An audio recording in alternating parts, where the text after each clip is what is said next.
나실린이라는 제목을 가지고 여러분들과 함께 말씀을 나누고자 합니다.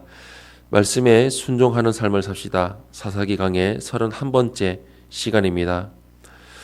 오늘 13장부터 16장까지는 사사기에 등장하는 마지막 사사인 삼손에 관한 내용입니다. 점점 심해지는 이스라엘의 타락과 암울한 시대 상황은 삼손의 때에 이르러 사사조차도 소망을 주지 못하는 상황에 이르렀습니다. 그럼에도 구원의 손길을 펼치시는 하나님의 일하심을 우리는 볼 수가 있습니다. 첫 번째로 1절에서 7절의 말씀을 보시면 삼손이 태어날 것이 예언되는 것을 볼 수가 있습니다. 1절에서 7절 말씀 한 목소리로 합독하겠습니다. 시작. 이스라엘 자손이 다시 여호와의 목전에 악을 행하였으므로 여호와께서 그들을 40년 동안 블레셋 사람의 손에 넘겨주시니라. 소라 땅에 단 지파의 가족 중에 마누아라 이름하는 자가 있더라.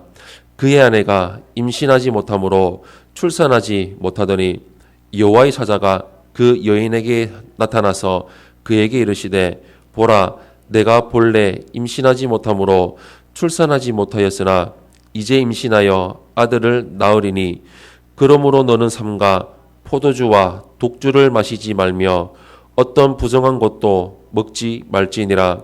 보라, 내가 임신하여 아들을 낳으리니 그의 머리 위에 삭도를 대지 말라. 이 아이는 태에서 나옴으로부터 하나님께 바쳐진 나실인이 됨이라. 그가 블레셋 사람의 손에서 이스라엘을 구원하기 시작하리라 하시니 이에 그 여인이 가서 그의 남편에게 말하여 이르되 하나님의 사람이 내게 오셨는데 그의 모습이 하나님의 사자의 용모 같아서 심히 두려움으로 어디서부터 왔는지를 내가 묻지 못하였고 그도 자기 이름을 내게 이르지 아니하였으며 그가 내게 이르기를 보라, 내가 임신하여 아들을 낳으리니 이제 포도주와 독주를 마시지 말며 어떤 부정한 것도 먹지 말라. 이 아이는 태에서부터 그가 죽는 날까지 하나님께 바쳐진 나실인이 됨이라 하더이다 하니라. 아멘. 사사기의 공식처럼 이스라엘 백성은 또 하나님 앞에서 악을 저질렀습니다. 그래서 이방인의 손에 넘어갔습니다. 그들을 괴롭힌 것은 블레셋이었습니다. 그런데 이스라엘은 고난 속에서도 하나님께 도움을 구하지 않았습니다.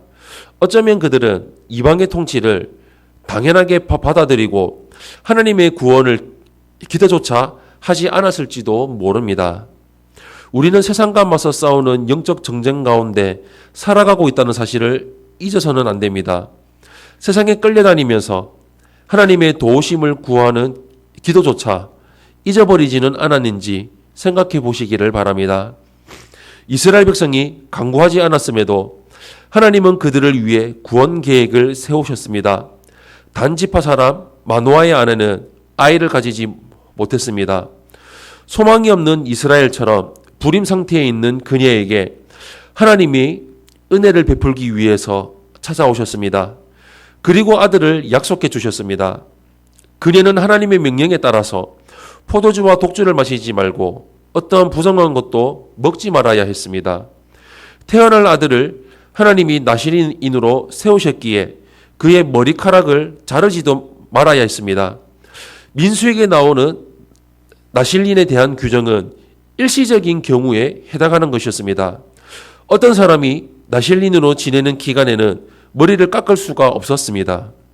나실린의 기간이 끝나면 머리를 깎을 수가 있었습니다.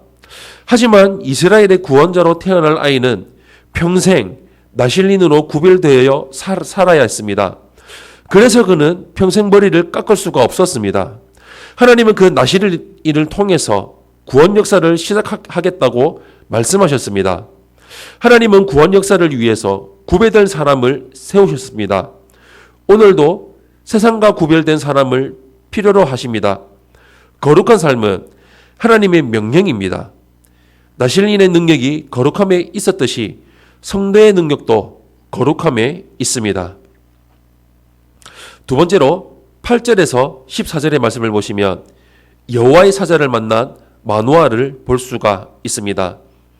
8절에서 14절 말씀 우리 한 목소리로 합독하겠습니다. 시작. 마노아가 여호와께 기도하여 이르되 주여 구하옵나니 주께서 보내셨던 하나님의 사람을 우리에게 다시 오게 하사 우리가 그 낳을 아이에게 어떻게 행할지를 우리에게 가르치게 하소서 하니 하나님이 마노아의 목소리를 들으시니라. 여인이 밭에 앉았을 때에 하나님의 사자가 다시 그에게 임하였으나 그의 남편 마노아는 함께 있지 아니한지라. 여인이 급히 달려가서 그의 남편에게 알리어 이르되 보소서 전일에 내게 오셨던 그 사람이 내게 나타났나이다 하매 마노아가 일어나 아내를 따라가서 그 사람에게 이르러 그에게 묻되 당신이 이 여인에게 말씀하신 그 사람이니까 하니 이르되 내가 그로다 하니라. 마노아가 이르되 이제 당신의 말씀대로 되기를 원하나이다. 이 아이를 어떻게 기르며 우리가 그에게 어떻게 행하리이까?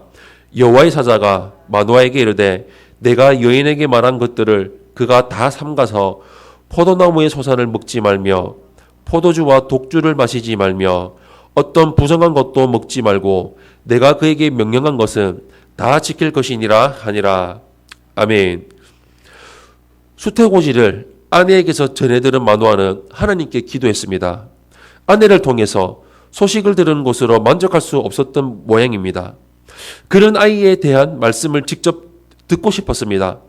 그래서 자신이 직접 듣기를 원한 이유에 대해서 그는 태어날 아이를 잘 양육하기 위함이라고 말했습니다. 태어난다는 소식이 그에게 얼마나 중요한 문제였는지 알 수 있습니다. 아이가 태어날 것이라는 소식은 그에게 너무나도 기쁜 소식이었기에 그는 적극적일 수밖에 없었습니다.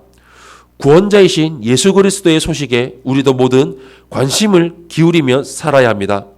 사모함과 간절함으로 말씀 앞에 나아가면 주님은 우리를 기쁘게 받아주실 것입니다.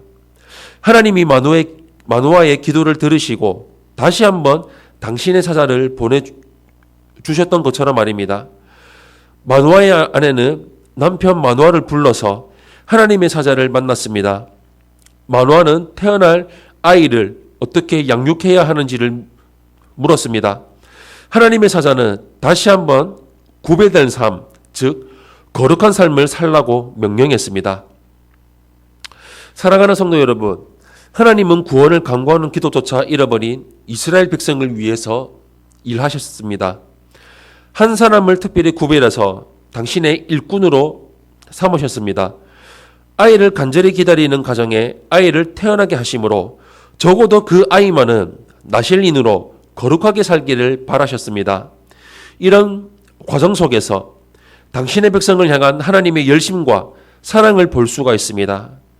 우리도 나실린처럼 평생 세상과 구별되어서 예수님을 전하고 세상을 그리스도의 계절로 임하게 하도록 쓰임받으며 청지기의 삶, 순례자의 삶, 예배자의 삶, 전도자의 삶을 살아가는 성도님들이 되시기를 예수님 이름으로 축원합니다.